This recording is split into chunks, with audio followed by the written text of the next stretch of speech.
MMA UK, Abdul Ahad Patel. I'm here with Eli Harrison from Gloucester, Gracie Barra, purple belt. Eli, how you doing? I'm good, man. How you doing? Yeah, not bad, not bad.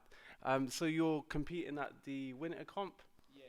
Yeah. So it's Gracie Barra CompNet. It's basically a big interclub. 13th of March, we got all the best guys from, well, anyone really. It's a good introductory comp. We got quite a few of our kids going up from the kids classes. I'm competing as well. All the Gracie Barra schools from around the UK all come together in this comp and, get after it. Nice. So, what division you competing in? Me, I'm a lightweight. I'm quite light for lightweight, so I'm trying to put on weight. I'm sit around 73, 74 kilos. Max is 76. But I fight a lightweight. I don't like cutting weight too much, so I sit around there at the moment. Nice. So, lightweight purple belt. So it's gonna be quite a busy bracket.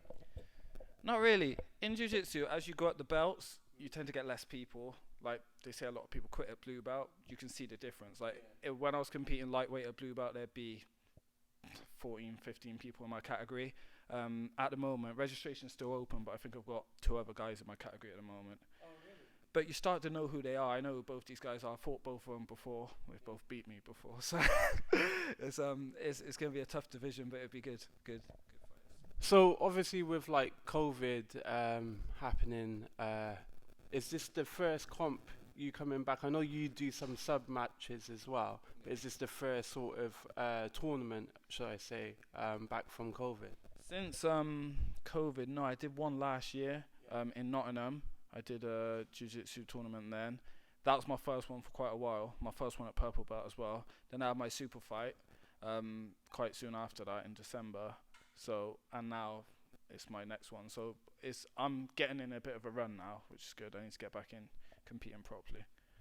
And so I know you guys are probably in like comp training mode. How's that going? It's tough, it is good. Our comp classes we have on Thursdays. As we get closer to the comps, we'll start doing it twice a week. But yeah, it's tough, comp classes. And obviously within those classes, they'd be quite intense. But any injuries, or are you healthy? How's that going? No, I'm good. This is the best I've felt for a while, actually. It's rare that I go into a competition not injured. I had an injury recently. I strained my hamstring and it inflamed my tendon behind my knee, so my whole leg was screwed up for a while. But I feel good now, except from the normal aches and pains, shoulders, Yeah, you're always carrying some niggle, whether it's like something little or something that's pulling on to the rest of your body.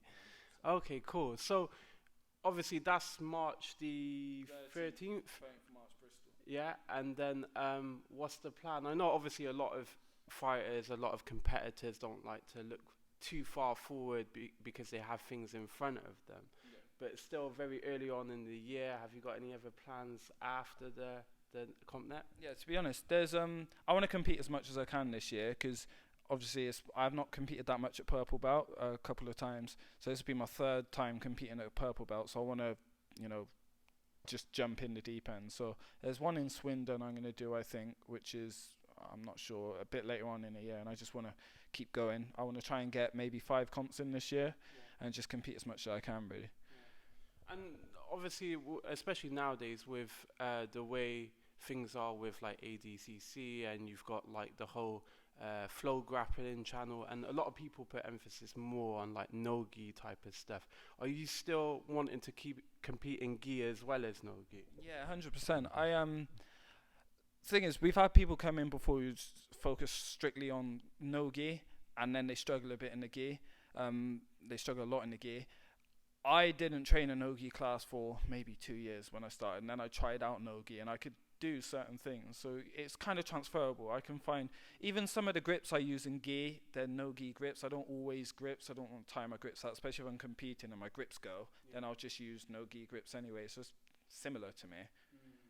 And bearing in mind, like obviously with the no-gi stuff, it's like you can't grip onto like people's like rash guards or their spats because it's just not is not in the rules. But within that, do you like I know a lot of jiu-jitsu fighters, they kind of within jiu-jitsu they do judo on the side or they do a bit of wrestling on the side. Is there like a style you prefer or favor? Not really. It depends because we do a lot of wrestling and judo here anyway. All our coaches are they're good at different aspects of grappling. So I recently I've started drilling single legs. So my single leg's probably my go-to move at the moment, and I go for a lot of jiu-jitsu style takedowns like trips and stuff like that. But at the moment I'm trying to focus a bit more on wrestling. Yeah. But it just depends really. I guess as well with that is with the judo it's easier to do in the gi, and then obviously the wrestling is easier to do with no gi, but they're both transferable, like you said, with the trips and that. Okay, fair enough. And so you got the CompNet coming up in March, and then hopefully some other competitions coming up further down the line. And I know Gracie Barra is predominantly a Brazilian Jiu-Jitsu school academy, but do you ever see yourself floating towards MMA? I don't know about competing MMA. I do want to work on some striking. I did for a year or so a while back, but I don't know why. But when I started grappling, my first thing was I've always said I want to start working on some striking when I get to roundabout brown belt. So I'm getting closer to that now. When I do, I definitely want to start working on some stand-up. Just because I don't want to be a black belt that can't throw a punch. Do you know what I mean? Even though I'm a black belt in jiu-jitsu, like I want to, round my skill set off a bit. Whether I'll go into a try a MMA fight one day, I don't know, but I'm definitely want to drill it. Yeah, I guess a never say never sort of thing, and like keep it open. But it's funny you say that actually, because I think jiu-jitsu is one of those sports where you it opens your mind to doing other things as well as jiu-jitsu, like judo, wrestling, and exactly that, like you get the ground sort of game going, and you pick up elements of the stand-up, and then more time you're like, well, I can control myself when it comes to wrestling or grappling, but like I want to test myself when it comes to striking. So fair enough, it is something I hear a lot of people say. So 13th of March, CompNet. Any predictions? I know you've obviously you said to me, it's two guys that you've competed against before, and it hasn't fared well. Yeah. But this is a different Eli Harrison. Fact. Yeah. Since the last time you come against them. I know most people, when they get asked this question, they want to come home with a gold, etc. But other than the medals, is there something else you're trying to achieve within that tournament? Because as a martial artist, it's important to notice these things as well. Yeah. Right? I was looking at Jordan Burroughs' Instagram a couple of weeks ago.